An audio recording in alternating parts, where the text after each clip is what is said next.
मैं मुल्तान शरीफ ना तकरीर करन गया तो बड़ी मुहब्बत ना तमीदी तौर पर मैं आख्या ओए मिल के बोलो ये साड़ा दाता कौन है। सारे क्या अल्लाह। एक कोल ही बाबा आंदा ही बैठा ही कसम वो पता की आंदा आंदा लाहौर वाला। नहीं हसन वाली गल नहीं, वह इलम ही इन्ना होएगा। आंदा जी लाहौर वाला।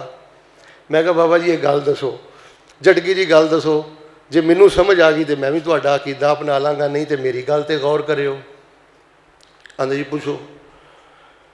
मैं क्या ये दसो कि लाहौर वाले दाता जो पैदा नहीं सन होए उदों दाता कौन से?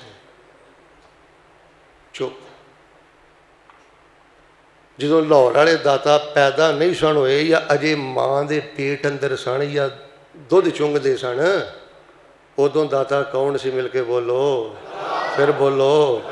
मैं क्या बाबा जी अबू बकर दा दाता कौन है? मेरी उम्र दा दाता कौन है?